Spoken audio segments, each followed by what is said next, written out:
Bonjour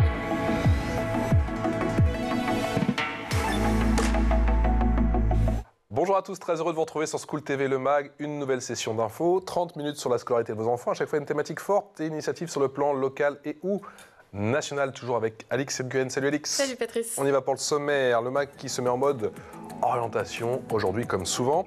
On parle à la découverte des métiers de l'ameublement, ébéniste, tapissier. Vous verrez que les jeunes Français sont très talentueux et ça tombe bien, puisque ce n'est pas le travail qui manque en France. Des métiers ancestraux qui manquent parfois de visibilité, d'où notre coup de projecteur dans le Mag aujourd'hui. Reste à savoir comment se passe la formation, pourquoi l'enseignement français est-il reconnu à l'étranger. Tiens d'ailleurs, des carrières à l'international, est-ce que c'est possible? Là aussi, on posera la question à nos 4 invités. Alix, il y a une loupe. Oui, et je vous parle de la compétition mondiale des métiers à Lyon avec un focus sur un jeune Canadien. Les World Skills.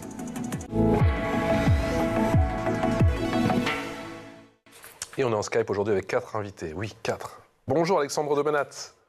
Bonjour. Merci d'avoir accepté notre invitation. Meilleur apprenti de France 2023, niveau national en tapisserie. Merci d'être avec nous. Vous êtes aux côtés de Sarah Scholamer. Bonjour Sarah. Vous êtes donc Bonjour. L'heureuse formatrice effectivement d'Alexandre et vous le suivez effectivement depuis quelques mois. On est également toujours en Skype avec Romain Calvo. Bonjour Romain, meilleur apprenti de France, pas 2023, bonjour, mais 2024, niveau national en ébénisterie. Et à côté de vous, Christophe Caletta qui est votre formateur. Vous êtes, on va commencer avec toi Alexandre, tu officies dans quelle école? Je suis à l'AFPIA, Est-Nord, à Liffol-le-Grand. C'est où plus précisément pour ceux qui ne le savent pas? C'est dans les Vosges, près de la Haute-Marne. Dans les Vosges, près de la Haute-Marne. Comment avez-vous découvert votre métier? Je vais commencer avec toi, Romain. Comment ça a commencé l'aventure, Romain? Voilà, c'était un peu compliqué. J'étais pas du tout du métier avant. C'est une complète reconversion. Et voilà, c'est, on va dire, l'envie de bricoler et de faire des belles choses avec ses mains au lieu de faire. Enfin voilà, c'est. Je saurais pas l'expliquer comme ça. Je sens qu'il faut creuser là, au lieu de faire quoi? Comment on devient ébéniste? Et du coup, quelle a été ta première rencontre justement avec ce métier? Est-ce que c'est quelqu'un que tu as vu à l'œuvre qui t'a inspiré au final? Comment t'es tombé dedans?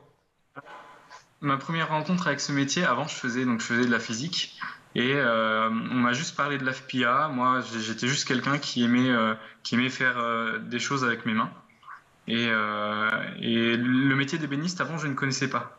Je connaissais le métier de menuisier mais pas celui de l'ébénisterie. Alors justement c'est quoi la différence? Parce que c'est vrai qu'on se trompe souvent, c'est quoi la différence entre un menuisier et un ébéniste? La différence entre un menuisier et un ébéniste, bon, c'est sujet à débat, mais voilà, l'ébénisterie, il va surtout faire du plaquage et aborder le côté artistique un peu plus sérieusement.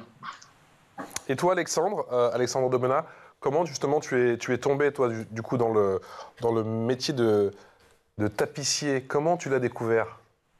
Bah, moi, j'ai découvert, mon père est tapissier, mon grand-père est tapissier, mon arrière-grand-père était tapissier. C'est une histoire vachement familiale. Alors, j'ai toujours été un peu dedans, quoi. Toujours un petit peu dedans. Et comment tu le définirais, toi, justement, ce beau métier qu'est tapissier? C'est un métier de main, c'est un métier de passion, c'est un métier de minutie et c'est vraiment ce qui me plaît. On travaille avec des beaux tissus, on travaille avec des matières naturelles. Voilà, c'est vraiment un métier qui me plaît. Alexandre et Romain, est-ce que ces deux métiers, au final, sont complémentaires? Oui, je pense. Le métier de tapissier et d'ébéniste? Ouais. On peut dire ça, oui. Oui, bien sûr. Souvent, les ébénistes font une formation en tapisserie et inversement ou pas forcément? Comment ça se passe dans vos métiers? Souvent, je ne sais pas, mais ça peut complètement être un plus pour un ébéniste de savoir faire de la tapisserie et pareil pour un tapissier de savoir faire de l'ébénisterie. Ouais.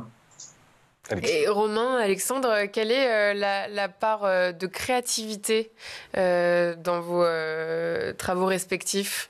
Alexandre, peut-être en premier.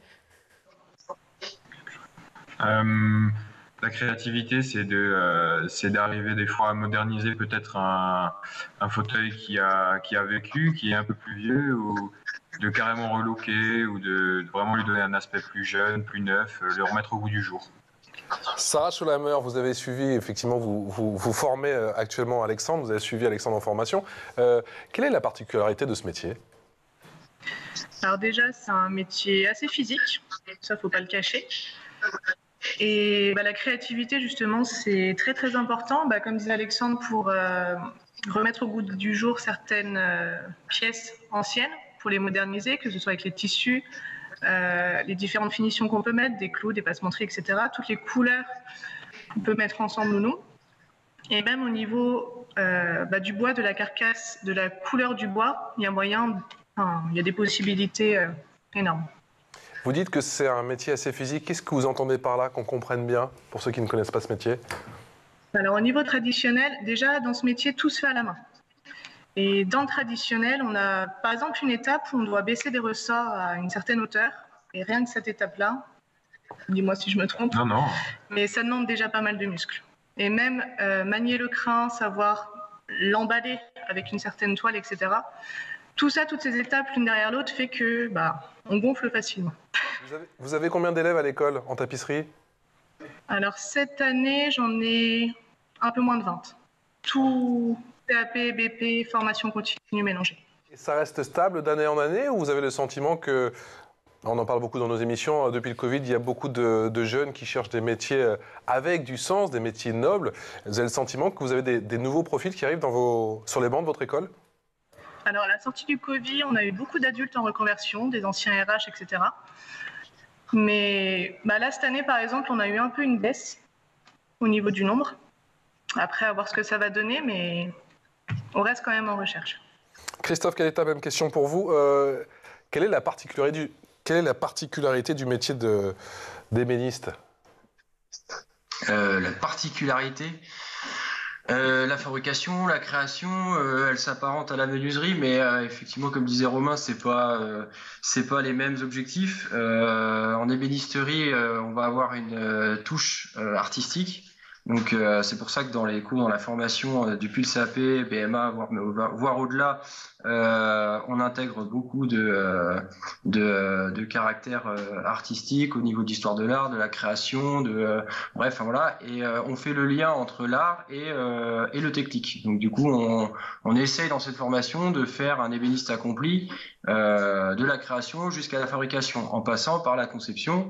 Des mobiliers qui sont en étape, quoi. Et Romain, toi, tu développes déjà ton propre style? J'essaye. Pendant le CAP, c'est un petit peu compliqué parce que la formation elle se présente pas aux étudiants pour créer leur propre style.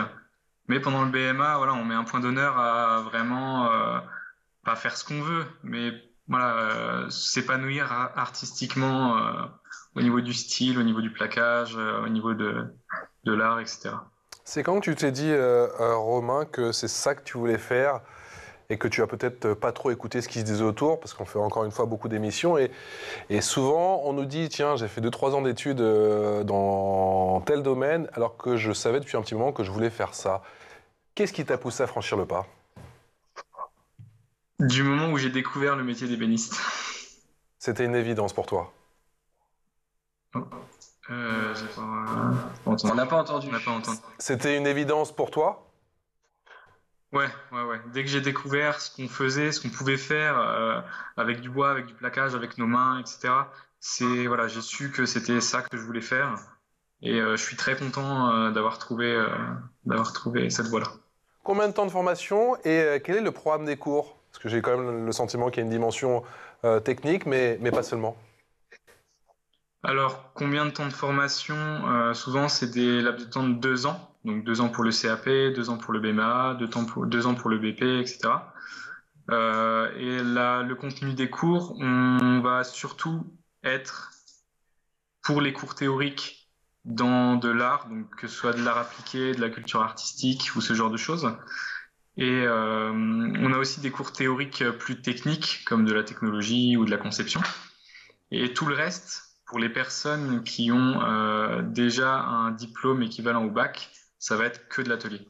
Donc on va passer notre temps à l'atelier. Ça part ça. Alexandre de Benat, qu'est-ce qu'on éprouve quand on travaille ou que l'on restaure un meuble, une chaise? On éprouve surtout à la fin, quand on se rappelle d'où est-ce qu'on est parti avec une vieille carcasse, un vieux meuble. À la fin, quand on l'a bien rénové, qu'il est vraiment remis au goût du jour, on est fier de soi. Et c'est vraiment une bonne satisfaction quoi, de partir de pas grand-chose et d'arriver à quelque chose qui plaît beaucoup à la plupart des gens. C'est quoi le rythme du coup à l'école? Il y a une partie en cours, sur le banc de l'école, une partie en entreprise. Comment ça se passe? Oui, c'est ça. Moi, en tant que BP, j'ai 14 semaines à l'école et tout le reste, c'est en entreprise. Après, c'est pas forcément un rythme régulier. On peut avoir des mois où on est totalement en entreprise, des mois où on va passer 3 semaines à l'école. C'est pas régulier, mais 14 semaines en tout, quoi. Sarah Scholammer, c'est votre école du coup qui aide à faire le lien justement entre les étudiants et les entreprises. C'est vous qui les mettez en contact? Oui, on les met en contact et on continue après, une fois qu'ils sont en contact, d'établir le lien entre eux. C'est super important. Qu'il y ait aussi un très bon suivi entre l'école, l'apprenti, le maître d'apprentissage pour voir comment ça se passe et qu'ils soient suivis au mieux. Que répondez-vous à ceux qui disent qu'il n'y a pas forcément beaucoup de débouchés? C'est le contraire, il y a beaucoup de travail justement? Ouais, les grosses entreprises, par exemple, nous, dans notre secteur, l'IFOL-Le-Grand, c'est la ville, la capitale du meuble. Et rien que nous, nos grandes entreprises ici recherchent des gens pour y travailler. Donc, non, du boulot, il y en a. Après, faut bouger. Et quand on regarde dans les atours, Alexandre, il vient d'Alsace. Et rien qu'en Alsace, il y a beaucoup de tapissiers, beaucoup d'artisans, dont certains qui vont partir en retraite. Et faut prendre le relais par la suite. Donc, il y a du travail. Il y a du travail également, Christophe Caletta, pour les ébénistes? En ébénisterie, en menuiserie, en fabrication, en pose, dans toute la France, toutes les entreprises, beaucoup d'entreprises sont en recherche. On peut même parler quasiment de pénurie dans certaines régions. Effectivement, il y a énormément de travail dans le secteur de l'ameublement et même du bâtiment d'ailleurs. Est-ce qu'au final, quand on est ébéniste, il y a dans ce domaine 1000 métiers? Est-ce que les élèves qui viennent effectivement dans votre école sont surpris par la diversité des métiers? C'est marrant parce que c'est un discours que j'ai assez souvent quand je rencontre des parents de jeunes élèves qui souhaitent rentrer en CAP. C'est vrai que faire un CAP ébéniste ou un CAP tapissier ou peu importe ne vous oblige pas à être condamné, à être enfermé dans un petit atelier tout seul, un petit combiné et à faire 3-4 meubles, quoi. Non, l'ébénisterie et tous les métiers de l'artisanat d'ailleurs désignent en fait, on peut imaginer ça un peu comme un arbre avec plein de branches. Rien que dans l'ébénisterie, on peut se personnaliser, se spécifier dans un domaine bien particulier, par exemple dans le numérique, dans la conception, dans la fabrication en soi, que ce soit des fabrications de mobilier de type d'agencement ou de type de mobilier, ce qu'on appelle les mobiliers meublant. Bref, les branches qui découlent du métier d'ébéniste, entre autres, je ne vais pas parler que d'ébénisterie, mais de l'ébénisterie, il y a énormément de débouchés qu'on peut avoir derrière, quoi. Mais alors, vous m'avez parlé de numérique, il y a une grosse part d'innovation dans votre métier? Et depuis une bonne dizaine d'années, le numérique est rentré dans le métier du bois. Donc effectivement, nous au jour d'aujourd'hui, on est les entreprises se mettent à jour, surtout dans le secteur de l'agencement, mais également dans l'ameublement. Dans notre secteur, par exemple à l'IFOL-Le-Grand, on a des entreprises prestigieuses qui fabriquent pour l'international.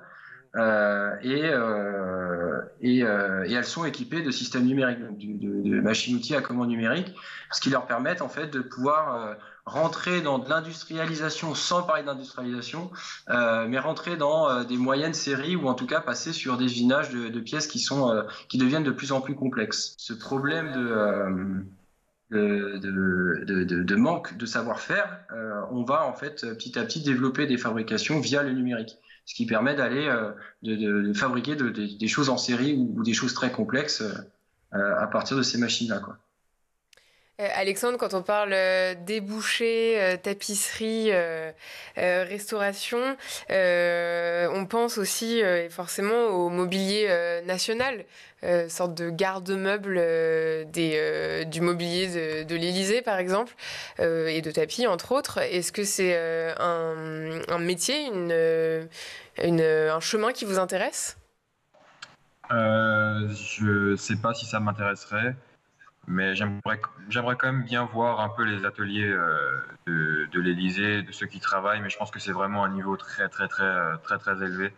Et je pense que c'est vraiment une rigueur à la limite du stressant, quoi. Moi, j'aime bien avoir ma pièce, travailler tranquillement, mais je pense que ça exige vraiment énormément de rigueur de travailler pour l'Élysée, par exemple. Sarah, justement, est-ce qu'il y a une grosse partie restauration dans votre métier ? Est-ce que ça met... Puisqu'il l'évoquait un petit peu, Alexandre, est-ce que ça met un petit peu la pression quand on a, je ne sais pas moi, par exemple, une belle œuvre ancestrale qu'il faut restaurer et qu'on se dit que ça fait partie du patrimoine français ? Oui, ça met la pression parce que le moindre coup à côté, que ce soit notre marteau, le ramponneau ou un coup d'agrafeur mal placé, on peut exploser complètement le bois. Donc, le stress est là. Et même pour les tissus, rien qu'on peut avoir les mains calleuses, on peut toucher une belle soierie, on peut la ruiner en un rien de temps. Donc oui, c'est stressant. C'est stressant, effectivement, il faut être toujours concentré, toujours minutieux. Alix. Et Alexandre, ça peut prendre combien de temps, jusqu'à combien de temps de travailler sur une pièce ? Ça peut prendre, on peut prendre 20 heures, comme je pense qu'on pourrait prendre une centaine d'heures par exemple pour le MAF, où il faut que tout soit droit, régulier, super carré, voilà quoi. Romain Calvo, quand j'entends ébéniste, alors malheureusement, moi c'est vrai que j'entends souvent, je pense souvent tout de suite aux meubles d'époque, aux meubles peut-être classiques, baroques, mais vous allez me dire que votre travail, c'est bien plus que ça et que vous dessinez, designez peut-être les meubles à la mode, les meubles du futur ? Oui. Après, on a différents métiers. Donc, par exemple, on a des métiers de restauration où là, on va prendre ces vieux meubles-là et on va leur redonner, on va leur redonner leur beauté d'avant. Mais nous, on est vraiment plus sur de la fabrication et de la création. Donc, on va vraiment faire notre meuble de A à Z, la conception, les dessins, la fabrication, etc. On va vraiment faire notre meuble avec un style qui est pour certains meubles plus modernes qu'avant. Et il y en a qui vont être spécialisés dans la reconstitution où ils vont vraiment essayer de refaire des meubles de l'Antiquité ou d'une certaine époque. Christophe Caletta, redonner vie aux meubles, c'est l'essence de ce métier ? Redonner vie aux meubles, je ne sais pas si c'est une bonne définition, mais donner vie à un meuble, oui. Redonner vie aux meubles, ce serait plus pour la restauration du mobilier. Et il faut bien comprendre que la restauration du mobilier, ça fait partie d'une des branches de l'ébénisterie. C'est l'heure de la loupe. Et la loupe, c'est avec Alix.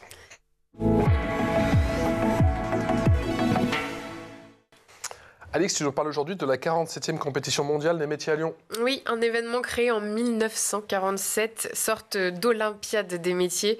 Il se tient tous les 2 ans. 1400 jeunes de moins de 23 ans du monde entier viennent concourir. Environ 60 métiers sont représentés. Art floral, visual merchandising, maçonnerie, soins infirmiers, traitement de l'eau ou encore cybersécurité. C'est très varié. Oui. L'objectif de cet événement, c'est d'inspirer la jeunesse sur les métiers loin des clichés. Et parmi les jeunes participants, il y a Benjamin Lavoie, un jeune Canadien de 19 ans, fraîchement diplômé en ébénisterie du centre de formation professionnelle Rimouski-Neigette, situé dans la province du Québec. Et j'ai choisi le programme d'ébénisterie un peu Parce que déjà, ça me passionnait énormément quand j'étais jeune. J'aimais regarder toutes les boiseries quand j'allais à des places. Ensuite, je suis allé travailler dans une ébénisterie où on fabriquait des armoires de cuisine. Et c'est là où ça me donnait vraiment le goût d'apprendre plus le métier en profondeur, les anciennes techniques. Donc, je me suis inscrit à un centre de formation dans un cours d'ébénisterie. Et c'est là que ma passion s'est comme encore plus développée. Puis encore plus quand j'ai commencé les compétitions, dont WorldSkills. Je pense que ce qui m'a le plus marqué dans mon cours, mais ce que j'ai le plus aimé en fait, c'est le savoir-faire traditionnel. C'est comment est-ce que les gens se débrouillaient avant pour faire des projets c'est impressionnant les technologies d'aujourd'hui, mais pour moi, c'est encore plus impressionnant la façon dont ils le faisaient avant sans rien, juste avec des rabots, des scies à avant. C'est vraiment incroyable. Et Benjamin Lavoie espère inspirer les jeunes qui, comme lui, ne se sentent pas à leur place à l'école. S'agissant de la suite de ses aventures, il rêve d'ouvrir sa propre entreprise d'ébénisterie. Romain, tu te reconnais dans le discours, ce qui motive Benjamin ? Comment ? J'ai pas compris. Est-ce que tu te reconnais dans les motivations de Benjamin ? Ah bien sûr, ouais, complètement. Pardon ? Est-ce que tu partages ses motivations, son envie, son amour pour un aspect plus traditionnel ? C'est un métier de passion, comme il l'a dit. Voilà, la manière de travailler traditionnelle, c'est, on va dire, intérieurement, c'est voilà, on fait des belles choses avec ses mains, et de manière traditionnelle, on va pas utiliser, comment dire. Oui, je me reconnais dans ce que Benjamin dit. Oui. Romain, est-ce que tu peux nous raconter ton aventure? Tu es, je le rappelle, meilleur apprenti de France 2024 en niveau national en ébénisterie. Ça s'est passé comment? Comment ça se passe? Depuis le début de ma formation? Ouais. Alors, quand donc, j'ai découvert le métier d'ébéniste, j'ai commencé ma formation à l'AFPIA et on m'a directement, enfin pas directement, mais on m'a proposé assez rapidement de concourir au concours du meilleur apprenti de France, en voyant un petit peu ce que j'étais capable de faire. Et voilà, j'étais un petit peu réticent à la base parce que c'était pas trop mon truc de faire des concours de ce type-là. Mais j'ai accepté et je pense que j'ai bien fait parce que c'est un sujet qui m'a beaucoup plu et non, franchement, c'était très chouette. Plusieurs mois de travail compliqués. Quelque part, ça t'a motivé encore plus? Ça t'a permis de te dépasser? Bien sûr, ça m'a motivé encore plus, que ce soit au début du projet, au milieu du projet pour le finir, et à la fin, en voyant ce que j'ai pu réaliser et ce que j'étais capable de faire pour continuer et faire encore mieux. Ouais.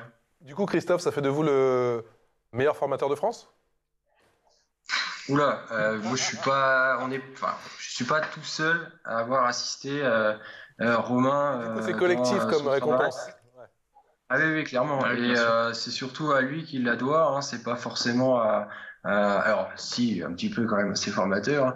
Mais non, c'est une victoire qu'il la doit surtout à lui et puis voilà. Donc non. Par contre, oui, il a bien été suivi, ça c'est clair, pas que par moi, hein, par tout le groupe le groupe de formation.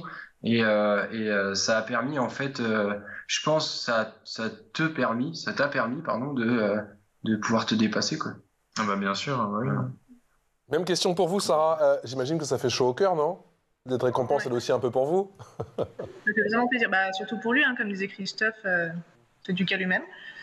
Mais ouais, ça fait vraiment plaisir.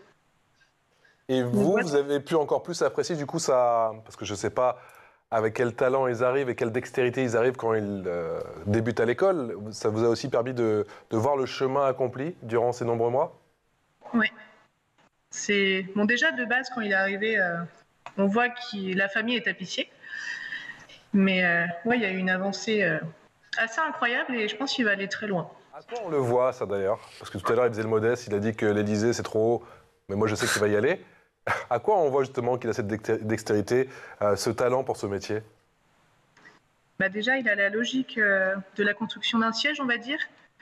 Il ne va pas passer par 4 chemins. Enfin, voilà, il sait ce qu'il faut faire, il sait où aller, il a la forme dans les yeux, on va dire. Quand il voit une carcasse, il sait où il doit aller. Au niveau dextérité, on voit qu'il ne fait pas ça facilement, mais voilà, sans difficulté particulière. Alexandre, quand on arrive à un certain niveau, il y a un côté instinctif un petit peu? Oui, et dans ce métier, c'est très important. Dans ce métier, c'est très important. Alexandre, ça, tu sens justement que tu progresses et que tu travailles peut-être de plus en plus à l'instinct? Je sens surtout que je fais des choses beaucoup plus simplement qu'au début. Au début, ça me paraissait vraiment compliqué de me dire de passer sur un siège comme ça, où je me dis ça va être encore plus compliqué qu'au final. Au final, maintenant, c'est devenu quelque chose d'assez simple, plutôt. Enfin, je puis dire simple, oui. C'est dans le mouvement, j'arrive à aller plus vite et mieux. Il y a eu un avant et un après, meilleur apprenti de France 2023, en termes de confiance. Je crois qu'on n'a pas trop entendu. Est-ce qu'il y a eu un avant et un après ce titre, ce prix, si je puis dire, meilleur ouvrier de France, pas meilleur, pardon, meilleur apprenti de France 2023, en termes de confiance, ça t'a aidé? Non, je pense pas que ça m'a aidé en termes de confiance, mais c'est vrai que c'est un plus, quoi. Ça m'a permis quand même de voir que j'étais capable de faire des choses plutôt pas mal, donc oui, c'est quand même une petite aide, je pense quand même, ouais. Alors, on y vient, c'est bon. Tu vois qu'il est content, Alex. Et Alexandre, ton père était tapissier, ton grand-père aussi. J'imagine qu'ils t'ont raconté bien des choses sur le métier. Tu dirais que c'est quoi les ou la grande évolution concernant le métier de tapissier à travers les époques? Il n'y a pas vraiment eu de grandes évolutions, peut-être à part la garniture contemporaine. Qui est faite principalement à base de mousse, mais sinon on travaille toujours avec les mêmes outils, on travaille vraiment presque que avec nos mains. Le métier n'a pas vraiment beaucoup évolué. Dernière question pour vous, Alexandre et Romain. Est-ce qu'il y a une dimension avec vos métiers décorateur d'intérieur au final? On commence avec toi, Alexandre. Ah oui, je pense qu'il faut savoir vraiment diriger les clients qui viennent pour choisir leur tissu et c'est souvent ce qu'on nous demande, même on nous demande souvent notre avis. Il faut un peu analyser l'intérieur des personnes pour quand même leur conseiller un tissu en accord, quoi.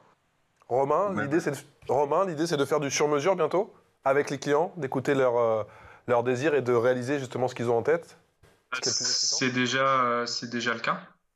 C'est déjà le cas, c'est déjà le but du métier maintenant de faire du sur-mesure, que ce soit du meuble unique ou plus dans le métier d'agenceur, faire de l'agencement sur mesure. Mais oui, bien sûr, c'est le but de faire du sur mesure.